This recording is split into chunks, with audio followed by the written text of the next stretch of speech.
beloved co-preacher, beloved Brother Paul Manzano. Let us all pray. Hallelujah.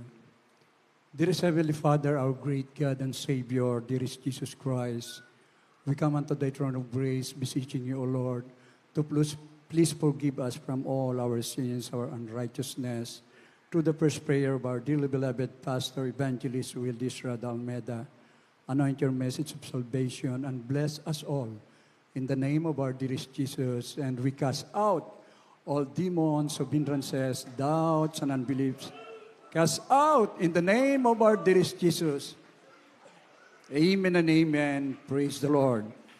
The highest praise, worship, glory, honor, and thanksgiving to our loving God and Savior, dearest Jesus Christ. And we give double honor and respect to our dearly beloved parents in the Lord. And we will always remember and cherish the blessed preachings and teachings of our dearly beloved and honorable Pastor Evangelist Wildis Rad Almeda, and our dearly beloved and honorable Assistant Pastor Lina C. Almeda. To the whole beloved Almeda family, we greet you in the name of our dearest Jesus. Our beloved preachers, beloved workers, beloved brethren, especially our beloved visitors, welcome to the royal family of God. Amen. Praise the Lord. Election of God, ang pagkahirang ng ating dakilang Diyos sa bawat isa sa atin. Atin pong basahin 1 Thessalonians chapter 1, verse 4. Amen.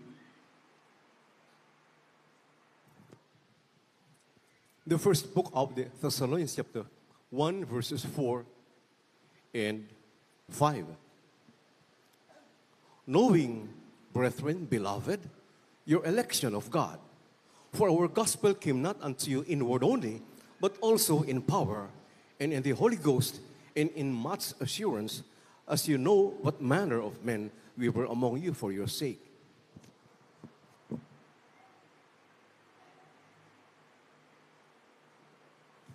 Unang Tesalonica Kapitulo 1, versikulo 4 at 5. Yamang aming nalalaman, mga kapatid, na minamahal ng Diyos ang pagkahirang sa inyo. Kung paano ang aming ebanghelyo ay hindi dumating sa inyo sa salita lamang, kundi sa kapangyarihan din naman, at sa Espiritu Santo, at sa lubos sa katiwasayan na gaya ng inyong nalalaman, kung anong pagkatao namin ang aming ipinakita sa inyo dahil sa inyo. Amen. Amen. Praise the Lord. Unang Tesalonica, Kabanatang 1, 4 at 5. The election of God. Yamang aming nalalaman, mga kapatid, na minamahal ng Diyos ang pagkahirang sa inyo. Kung paanong ang aming ebanghelyo ay hindi dumating sa inyo sa salita lamang, sa kapangyarihan din naman, at sa Espiritu Santo at sa lubos ng katiwasayan, na gaya ng inyong nalalaman kung anong pagkatao namin ang aming ipinakita sa inyo dahil sa inyo. Purihin ang ating dakilang Diyos. Mula pa kay Apostol Pablo hanggang sa lahat ng mga tapat na mga ngaral, ipinakita nila ang ating dearly beloved parents in the Lord, the beloved children, mga minamahal ko, ipinakita nila yung tapat na pagkatawag sa kanila ng ating mahal na Panginoon, at tayo po ang pinagpalang lubos na unawaan natin na ang kapangyarihan ng Diyos na ipinapangaral ay totoo. Amen? Praise the Lord. Kaya ito'y mahalaga sa bawat isa na ikaw ay tawagin at piliin ng ating mahal na Panginoon. Dahil narito tayo, pinili ng ating dakilang Diyos, inihalal tayo ng ating mahal na Panginoon upang paglingkuran naman ang ating pinakamamahal na Panginoong Hesus.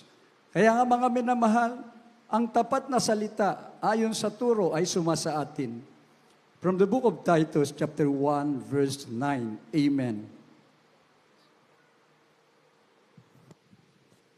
The book of Titus, chapter 1, verse 9.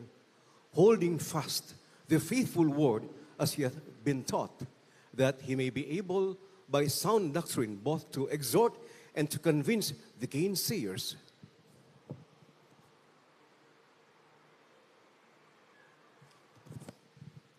Dito po sa aklat ng Tito, Kapitulo 1, versikulo 9. Nanananangan sa tapat na salita na ayon sa turo, upang umaral na magaling na aral at papaniwalain na nagsisalangsang.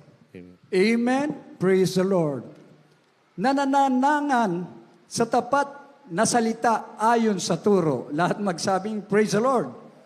Upang umaral ng magaling na aral at papaniwalain ang mga nagsisisalangsang. Amen.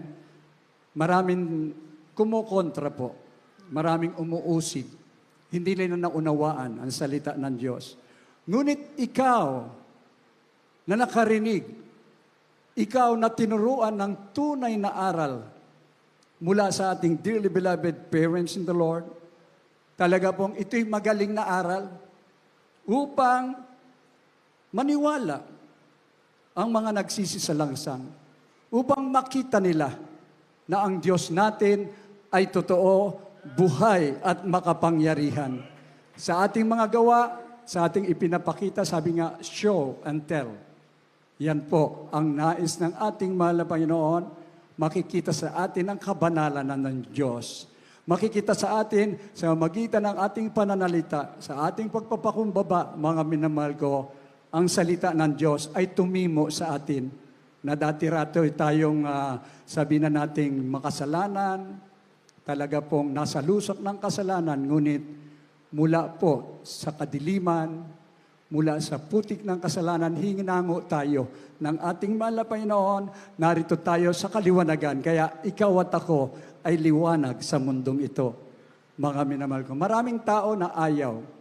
Pero tingnan niyo po, mga minamahal ko, pag hindi ka pinili at hinirang ng ating mahal na Panginoon, nakakaawa ang maraming tao. Inaayawan nila ang salita ng Diyos.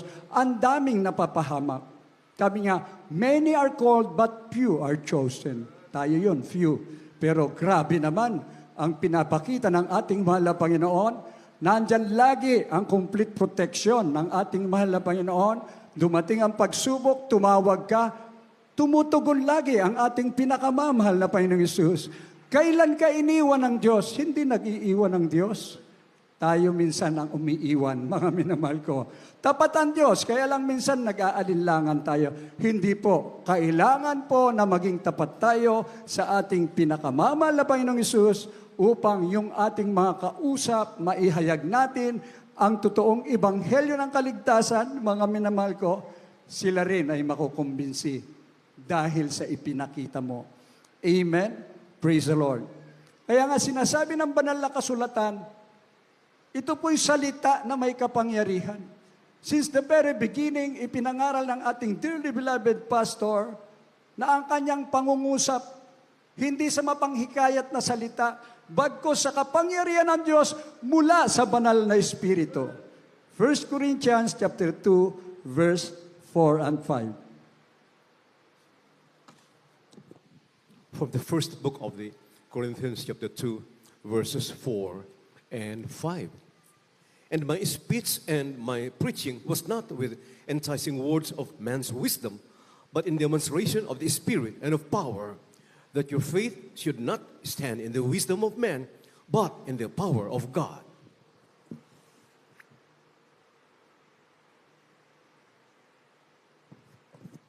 Unang mga taga-Korinto, Kapitulo 2, ang talatay 4 hanggang 5. At ang aking pananalita at ang aking pangangaral ay hindi sa mga salitang mapanghikayat ng karunungan, kundi sa patutuo ng Espiritu at ng kapangyarihan, upang ang inyong pananampalataya ay ugmasanig sa karunungan, kundi sa kapangyarihan ng Diyos. Amen. Amen. Praise the Lord. Ito po'y salita ng Diyos na may kapangyarihan, mga minamahal ko. Kaya ang bawat isa sa atin, isinapuso natin. Lagi nating inaalala ang pangangaral ng ating dearly beloved parents in the Lord.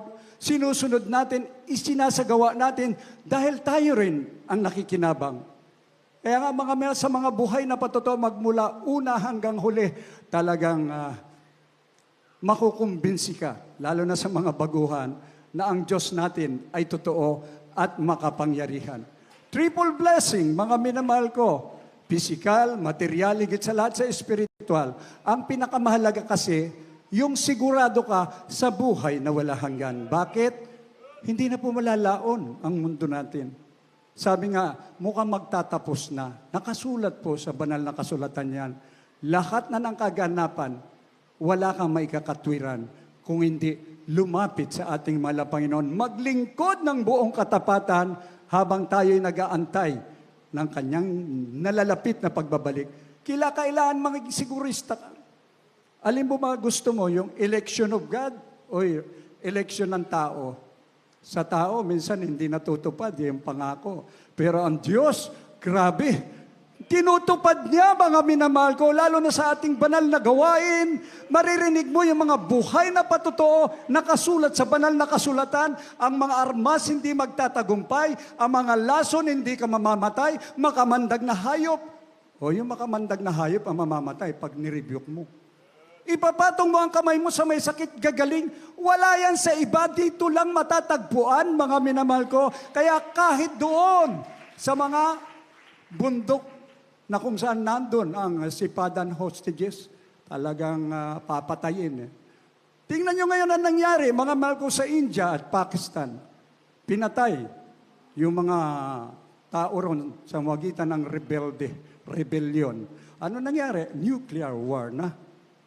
Sa atin, mga minmahal ko, napigilan ang karahasan, nagkaroon ng kapayapaan, iniligtas ang 12 sipadan hostages, yung kapangyarihan ng kaawa, yung mga armas, hindi nagsitalab. Lahat magsabing, praise the Lord.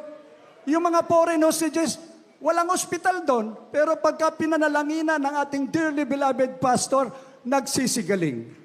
Kaya hindi mo masisi.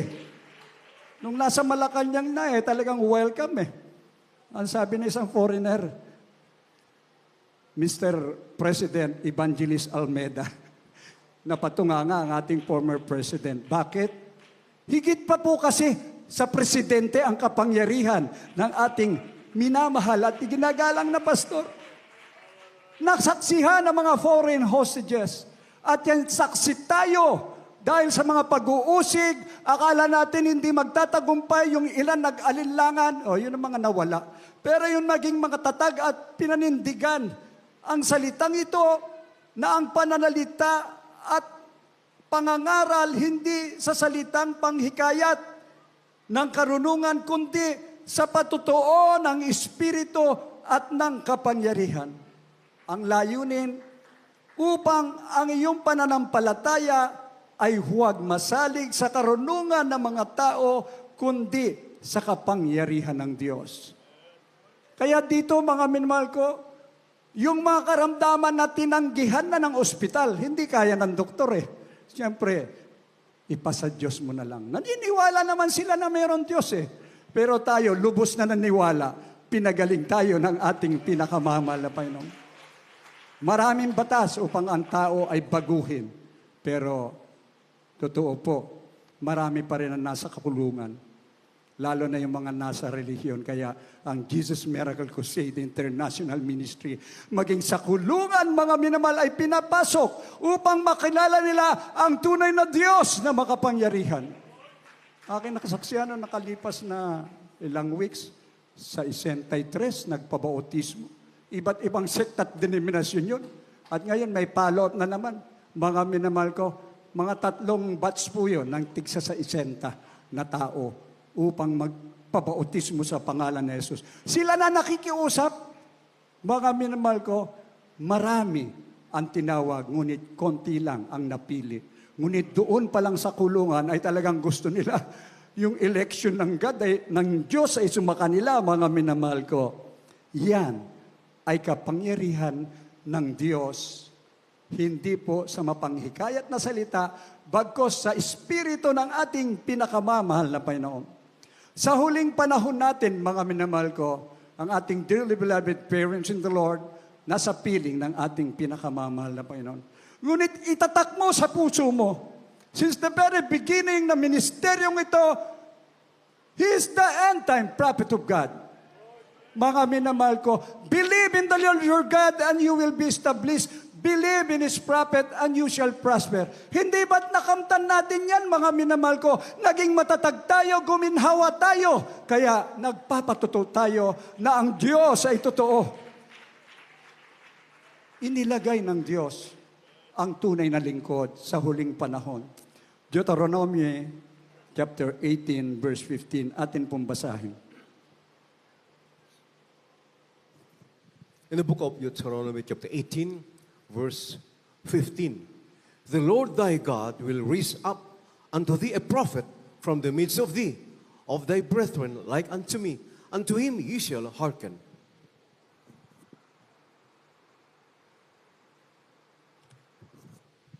Dito po sa aklat ng Deuteronomio, Kapitulo 18, versikulo 15. Palilitawin sa iyo ng Panginoon Diyos ang isang propeta sa gitna mo. Sa iyong mga kapatid na gaya ko, sa kanya kayo makikinig. Amen. Praise the Lord. Nasaksihan natin ang kapangyarihan ng Diyos sa lahat ng mga krusada, sa pamagitan ng social media, sa paghahayag ng kapangyarihan ng Diyos. Ay totoo paano makukumbinsi yung tao na may karamdaman? Pagkatapos mong patanggapin, ipanalangin mo, ayan, magaling na. Mamaya siya magsasabi, kailangang sumama ako sa iyo. Bakit? Magpapabautismo ako sa pangalan ng ating pinakamamahal na Panginoon. Kaya sa unang panalangin, sa panalangin natin, hindi aabot sa langit. Ngunit nagpagal ang propeta ng Diyos. Makailang beses nag 40 days fasting, 19 days without water, 129 days doon sa talipaw. Mga minamahal ko, walang makakagawa nun. The only.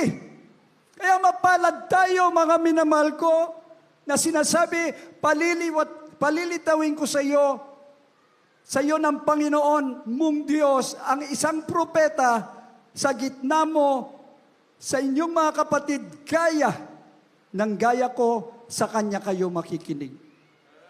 This is a warning, mga minamahal ko. Ang hindi makinig sa propeta, lalo na sa ating panahon, ang ating dearly beloved pastor, kayo rin ang mapapahamak. Pero kung pakinggan mo, bawat pangungusap sa pulpito, bawat pangungusap ng ating dearly beloved children, mga minamahal ko, totoo naman nagkakatotoo Hindi hinala ang iyong natatanggap, puro himala. Kaya tayo narito, nagpapatuloy maglingkod sa ating pinakamamahal na Panginoon. Umabot ng 50 years. Happy anniversary. Wedding anniversary. Umabot ka ng ganun, mga minamahal. Gaano katatag ang bawat mananampalataya sa panguna ng ating dearly beloved pastor.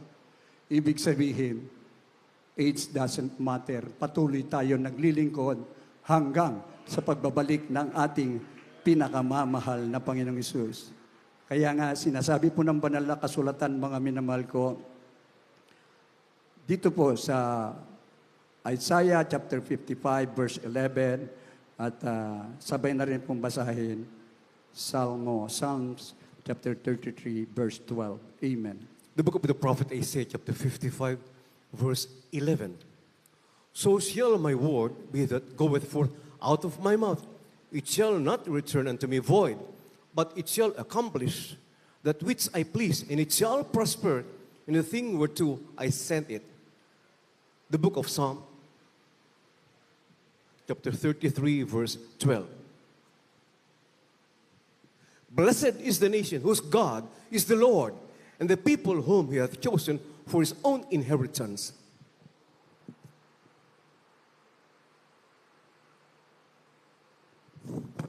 Isaiah Kapitulo 55, versikulo 11. Magiging gayon ang aking salita na lumalabas sa bibig ko. Hindi babalik sa akin na walang bunga, kundi gaganap ng kinalugdan ko at giginhawa sa bagay na aking pinagsuguan. Dito po sa awit 33, versikulo 12. Mapalad ang bansa na ang Diyos ay ang Panginoon, ang bayan ng kanyang pinili, sa ganang kanyang sariling mana. Amen. Amen. Malakas na palakpak para sa ating pinakamamahal na Panginoong Hesus. Hallelujah. ang salita ng Diyos. Ito yung ating mga huling talata na. Ang salita ng Diyos ay totoo. Sabi nga, heaven and earth shall pass away. Mawala na yan. Pero ang salita ng Diyos shall never pass away. Magiging gayon ang aking salita na lumalabas sa aking bibig. Hindi babalik sa akin na walang bunga, kundi gaganap na kinalulugdan ko at giginhawa sa bagay na aking pinagsuguan. Pinag-uusapan po rito kaginhawaan. Sa panahon ngayon, puro kahirapan eh. Pero sa mga tunay na anak ng Diyos, habang nagpapatuloy, nagiging tapat sa paglilingkod sa ating dakilang Diyos, lalong tapat naman ang ipinagkakaloob ng ating pinakamamahal na Panginoon. Kaya sa mga baguhan, narinig niyo po yung mga buhay na patoto. Bakit sila umiiyak? Actually, hindi po yun iyak ng kalungkutan. Iyak ng kagalakan kung bakit kami o bawat isa sa atin ay tinawag at hinirang ng ating pinakamamahal na Panginoon. Hindi tayo karapat-dapat, ngunit malapit na ang pagbabalik ng ating pinakamamahal na Panginoon. Hindi natin alam, pero lahat ng mga tanda ay nariyan. Hindi ka pwedeng magtulog-tulugan. Hindi mo pwedeng magbingi-bingihan. Ang kailangan ngayon, tayong lahat ay totoong ipaglingkod natin ang ating buhay na natitira sa mundong ito habang babalik na ang ating mahal na Panginoon, at least yung accomplishment mo, the mission in this world, to go and preach the gospel para maligtas ang marami pang kaluluwa. Maging gayon ang aking salita na lumalabas sa bibig.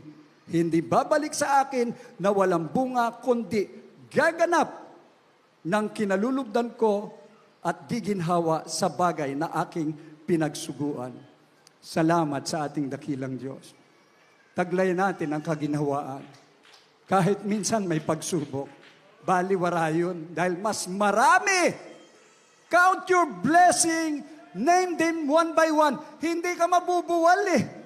Dahil mas marami nga yung pagpapala, bihira yung pagsubok. Sinusubukan ka lang kung hanggang saan, iniibig mo pa ako? If you say yes, pinagpala ka ng ating mahal na Panginoon. For me, to live is Christ and to die is gain. And we declare today, sabi pa, mapalad ang bansa, ang Diyos ay ang Panginoon, ang bayan na kanyang pinili sa ganang kanyang sariling mana. Amen? May mana tayo, ang buhay na wala hanggan. To declare today, malakas po ang prayer natin mula sa langit. Through the prayer ng ating dearly beloved pastor, mga minamahal ko, direkta na tayo eh. Ang bilis ng tugon, maging yung mga hayagan mo ng kabutihan ng Diyos, mga minamahal, sila mismo nakukumbinsi dahil sa kapangyarihan ng Diyos. Last 3 weeks ago, 2 pong mag-asawa. Yung isa, may sakit sa spinal column. Hindi makaupo, hindi makatayo. Ayun, nasa bahay na lang. Ang kanyang asawa ay nagkaroon po ng pasma sa katawan, nagkaroon po ng anxiety, insomnia na. Hindi lumalabas. Paano ang kabuhayan nila? May 2 anak. Nagsa-search po sila. Maya, nasumpungan ko, may nagre-request. Tawagan mo! Dahil ang Diyos naman pag tumawag ang Diyos mga minahal ko, tumutugon siya. Tumawag ka sa Kanya. Yung mga ganito nangangailangan, kahit man lang sa cellphone makatulong. Ngunit salamat sa Diyos, hindi tayo karapat-dapat, mga minamahal ko, na gamitin sa paghayo sa magitan ng cellphone. Nakinig po ang ebanghelyo ng kaligtasan. Nagtatataka ka, 1 oras na, hindi na puputol hindi na uubos yung load ko, abay himala na yon. Mga minamahal, imposible. Pero natapos hanggang sa 4 na reglamento ng kaligtasan. Tumanggap yung sister. Sa pangalan ni Jesus, mga minamahal ko, nagtagumpay po. Sumunod na araw, siya po ay nakaramdam ng 50% nakagalingan. Nakakatayo na siya, nakakapaglakad na siya, at iningganyo niya ang kanyang mahal na asawa. Sabi ng mahal na asawa niya, hindi ako naniniwala sa mga ganyan. Sabi niya, Jesus Miracle Crusade ito. Sweetheart, umiiyak ang kanyang beloved wife sa harapan ng kanyang asawa. Sweetheart, totoo! Totoo, gumaling ako! Kaya salamat sa Diyos. Nagkita-kita doon sa dako ng Marikina Sports Complex.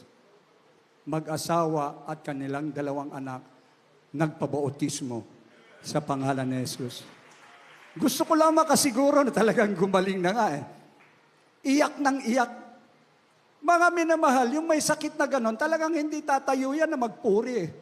Maghapon, halos nabibilad sa araw, nandun silang mag-asawa, pagkatapos noon, diniklara nila, it is confirmed by the Holy Spirit. Ito ang tunay na gawain ng ating pinakamamahal na Panginoong Hesus. Ay, sorry na lang. Dahil actually, papunta sila sa Trinity in person, oras ng himala daw. Pero dito, Trinity in manifestation, tunay na himala, mga minamahal ko. Minsan tinatawagan, pinapalop. Ang sabi niya kanina, Kuya, huwag kang mag-alala sa amin. Nandito kami, nagpapatuloy, dumadalo sa Binangonan Outreach. Palakpakan natin ang ating mahal na Panginoon. Purihin ang ating mahal na Panginoon. Mapalad ang bansa na ang Diyos ay ang Panginoon, ang bayan na Kanyang pinili, saganang Kanyang sariling mana. Kaya nga mga minamahal, sa unang talata na ating nabasa, ating key verse, mga minamahal ko, sinasabi po, yamang aming nalalaman, mga kapatid, at minamahal ng Diyos ang pagkahirang sa inyo. Kung paanong ang aming ibanghelyo ay hindi dumating sa inyo sa salita lamang, kundi sa kapangyarihan din naman at sa Espiritu Santo at lubos kasayan na gaya ng inyong nalalaman kung ano ang pagkatao namin ang aming ipinakita sa inyo. We will always remember our dearly beloved parents in the Lord. Perfectong halimbawa, iniwan ang dearly beloved children na sila ngayon ang ating pinagmumulan ng mga advices, prayers, mga minal. Ikaw at ako na tinawag sa ministeryong ito, nakaatang sa atin ang misyon, ang responsibilidad. Many people today are dying, mga minamahal ko. Ang dami ng bomba, nuclear weapon ngayon, binabagsak na sa iba't ibang panig ng mga bansang nag-aaway. Ilan na namamatay, mga minamahal ko. Samantalang dito sa ating banal na gawain, i-counter natin yan upang marami pa ang mabuhay at magmana ng buhay na walang hanggan. This is our mission. Yamang ikaw at ako, you are elected by God. Mapalad tayo sa lahat ng magpalad. Kaya, ikaw ay hinirang. Ikaw ay pinili. Anong layunin? Upang maglingkod sa Kanya hanggang sa kaduluduluhan ng habang panahon na ito. Tayo pong lahat ay magpuri sa ating pinakamamahal na Panginoon Hesus. Tayo po'y umawit. Unawain natin ang awiting ito sa pagkatawag at pagkahirang sa atin ng ating pinakamamahal na Panginoong Hesus. Amen. Praise the Lord.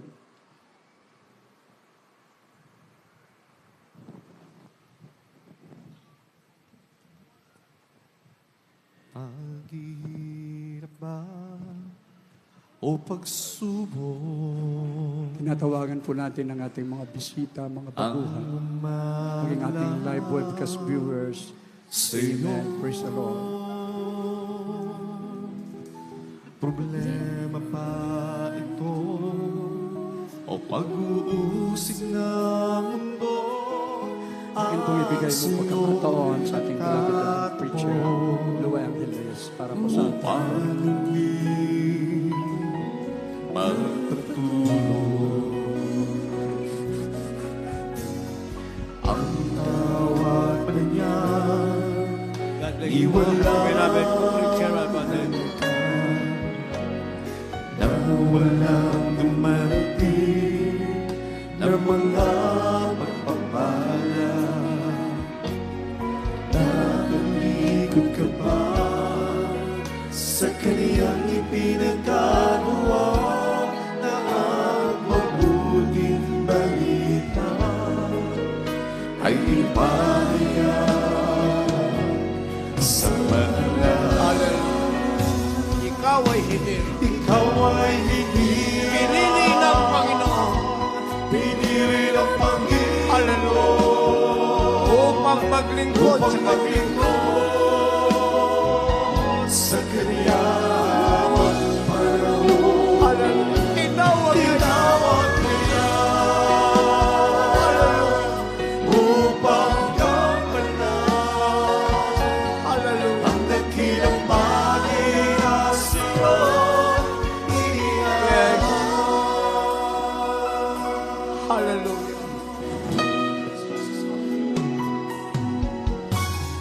Ang tawag pa niya ni walang halaga nang walang dumating na mga pagpapala. Tatalikod ka ba? Natalikod ka ba sa kanyang ipinagagawa ang mabuting balita? Ating ipahayag ang mabuting balita. Sa mga Ikaw ay hindi. ay hindi Pinagpala tayong pinili ng Panginoon. pinili ng Panginoon upang maglingkod Hallelujah. sa kanyang Paglingkod sa habang panahon. tinawag kanya Hallelujah. upang gampanan ang dakilang bagay na sa'yo. Hallelujah. Purihin ka, mahal na Panginoon. Hallelujah. Tayo'y pinagpalang hinilang. Pinili ng ating mahal na Panginoon. Ang ating paglilingkod ay panghabang panahon. Hallelujah. Sa kanyang panahon. Purihin ka, mahal na Panginoon. Tinawag niya upang gampanan ang dakilang bagay na sa'yo Hallelujah. Purihin ka, mahal na Panginoon. Kayong dakilang pagpiling maghiran sa imana. Upang kami maglingkod sa habang panahon. Hallelujah. Tinawag ka niya upang gampanan ang dakilang bagay na sa'yo inihahalal. Ang dakilang bagay na sa'yo inihahalal. Ang dakilang bagay na sa'yo inihahalal. Hallelujah. Purihin ang ating